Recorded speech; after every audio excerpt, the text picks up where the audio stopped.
안녕하십니까. 박훈탁TV입니다. 미국 붕괴가 가시권에 진입하고 있습니다.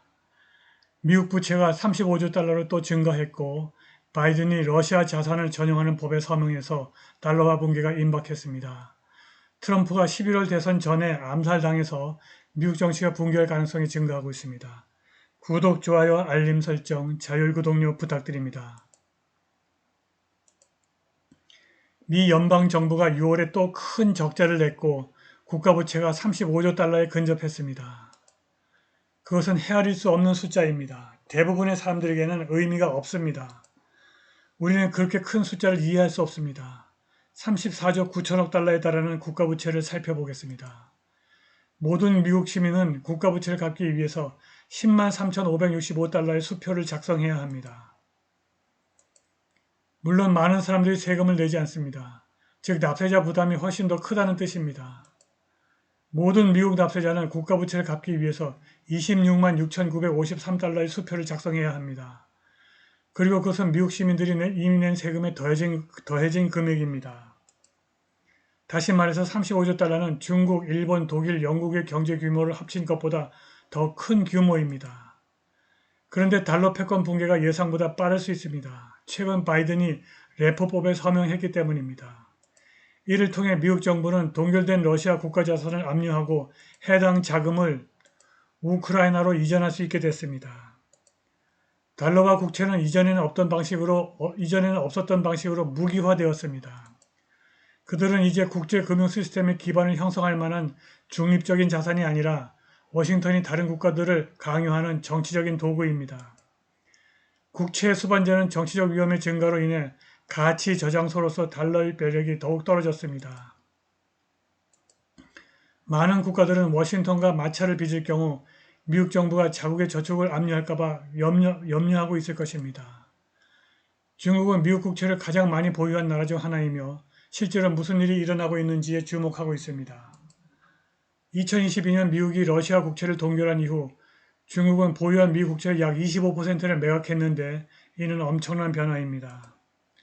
2024년 첫 3개월 동안 중국은 530억 달러 상당의 미국 국채를 매각하여 역대 최대 규모를 기록했습니다. 게다가 중국은 국제 무역에서 미국 달러를 점점 더 버렸습니다. 러시아와 중국 간의 2,400억 달러 무역의 90% 이상이 달러가 아닌 위안과 루블로 이루어졌습니다. 동시에 중국과 러시아는 미국 제재에 대한 경제와 금융 시스템의 회복력을 높이기 위해서 금 매수에 열을 올리고 있습니다. 중국은 세계 최대의 금 생산국이자 매입국입니다. 러시아는 2위입니다. 대부분의 금들은 러시아와 중국의 정부의 국고로 들어갑니다. 러시아는 세계에서 가장 큰 비축량 중의 하나인 7,500만 온스 이상의 금을 보유하고 있고 아무도 중국의 정확한 금 보유량을 모릅니다. 베이징은 불투명하기로 악명 높지만 대부분의 관찰자들은 러시아의 비축량보다 더 클 것이라고 믿고 있습니다. 미 국채는 1971년 닉슨 대통령이 달러와 금의 마지막 연결을 끊은 이래로 국제 금융 시스템의 기반이 되어 왔습니다. 그러나 미국 정부가 러시아 국가자산을 압류한 사건은 이러한 시스템의 근본적인 변화를 가져왔고 한 시대의 종말을 알리는 신호입니다. 피아트 머니, 불안화폐, 미국 달러는 중립적인 준비자산이 될 수도 있고 워싱턴이 휘두르는 정치적 도구가 될 수도 있습니다. 그러나 둘 다 될 수는 없습니다. 2022년 이후 러시아, 중국 등 모든 나라는 미국 달러를 중심으로 한 국제 금융 시스템이 끝났다는 것을 깨달았습니다. 이는 이미 큰 위기에 처한 미국 달러에 대한 끔찍한 소식이며 연준이 점점 심해지는 가치 하락에 빠져 있다는 것이 분명해지고 있습니다. 레이 달리오는 세계에서 가장 성공적인 헤지펀드 매니저 중 한 명입니다. 그의 성공은 큰 그림을 제대로 파악하는 그의 꾸준한 능력 덕분입니다. 그는 최근에 이렇게 말했습니다.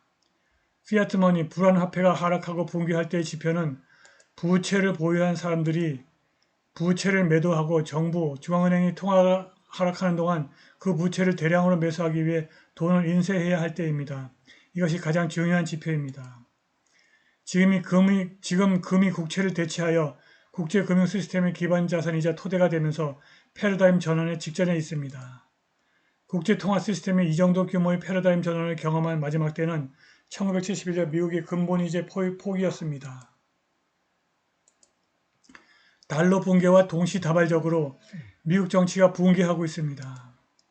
전직 미국 해병대 정보장교이자 전직 유엔 무기감독관 스캇 리턴은 바이든이 미국 대통령직에 적합하지 않은데도 기능을 수행하도록 허용되었다는 사실은 누가 실제로 미국을 책임지고 있는지에 대한 의문을 제기한다고 주장했습니다. 그는 이렇게 말했습니다. 미국을 운영하는 사람은 누구입니까? 바이든이 아닙니다. 우리는 누구인지 모릅니다. 그것은 우리가 기득권이라고 볼 수 있는 곳에서 선발된 선출되지 않은 핸들러 그룹입니다. 어떤 사람들은 그것을 딥스테이트라고 부를 수도 있습니다. 그들은 결정을 내리는 사람들입니다. 리턴은 이 그룹이 내리는 거버넌스의 중요한 결정은 미국 국민을 위해서 내리지만 반드시 미국 국민을 대신해서 내리는 것은 아니다라고 언급했습니다. 그는 2024년 미국 대선을 미국 민주주의 시험이자 민주당에 있는 기존 엘리트와 공화당을 장악하고 있는 도널드 트럼프의 형태로 나타난 포퓰리즘의 급증 사이의 경쟁이라고 설명합니다. 카말라 해리스 부통령은 바이든을 대신할 새로운 꼭두각시입니다. 민주당의 오랜 후원자 조지 소로스의 아들이자 상속자인 알렉스 소로스는 바이든이 하차하는 이후 곧바로 해리스를 대선 후보로 지지했습니다.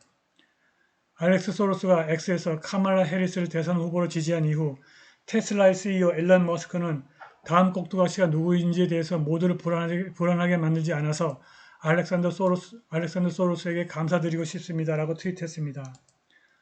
알렉스 소로스 외에도 월가 경영자 마크 라슬리와 벤처 캐피탈리스트 리드 호프만은 해리스를 대선 후보로 지지했습니다.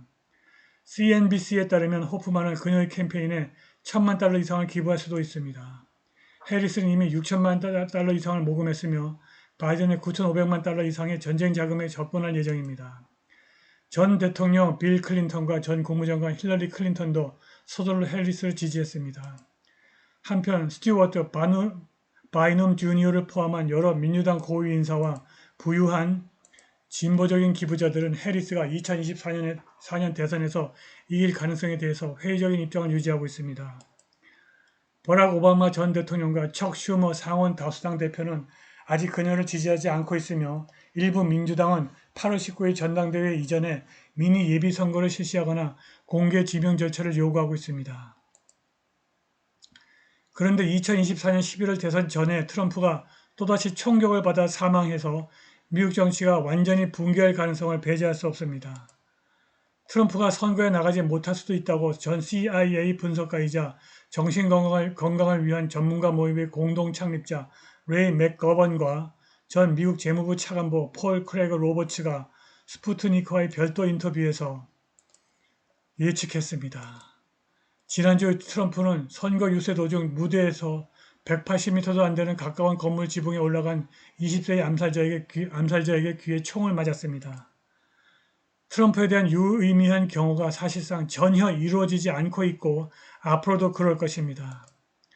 로버츠는 트럼프를 제거하고 암살을 시도하기 전에 여러 가지 전략을 사용했다고 지적했습니다.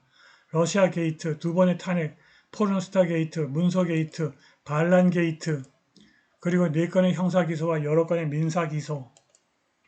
딥스테이트를 위해 행동하는 민주당은 이런 식으로 트럼프를 없앨 수 있다고 믿었다고 로버츠가 말했고 이러한 시도가 실패하자 그들은 암살로 돌아섰다. 총격의 음향 증거는 총격자가 한 명 이상이었다는 것을 완전히 분명히 보여준다. 토마스 매스튜 크룩스는 희생양이었다. 트럼프는 머리를 돌렸기 때문에 암살에서 살아남았다고 결론지었습니다. 맥거버는 딥스테이트가 트럼프를 무너뜨릴 수 있는 수단과 동기, 기회를 가지고 있다고 지적했고 트럼프 반대자들이 점점 더 절박해지는 것이 트럼프 암살의 원인이라고 말했습니다. 이란계 미국인 국제관계 관찰자 모하마드 마란디 박사는 트럼프 암살 시도는 분명히 바이든 정권의 내부자이거나 바이든 정권 내부의 세력이거나 미국 시크릿 서비스가 극도로 무능했기 때문에 저격수가 매우 가까이 있었고 그런 일이 일어나서는 안 됐다고 말했고 러시아나 이란 또는 유능한 정부가 있는 나라였다면 그런 일이 일어날 가능성은 없었을 것이라고 덧붙였습니다. 악시오스 통신은 일요일 트럼프 움직임에 대해서 잘 아는 사람을 인용해서 트럼프 암살 시도 이후 앞으로 있을 대부분의 선거 유세가 실내에서 열릴 것이라고 보도했습니다. 선거 유세를 실내에서만 하게 되면 트럼프 암살 성공 확률이 훨씬 더 크게 증가할 것입니다. 트럼프 제거를 원하는 연방 당국은 실내 유세장에 입장하는 사람들이 총기 소지 여부를 조사하지 않을 것이기 때문입니다.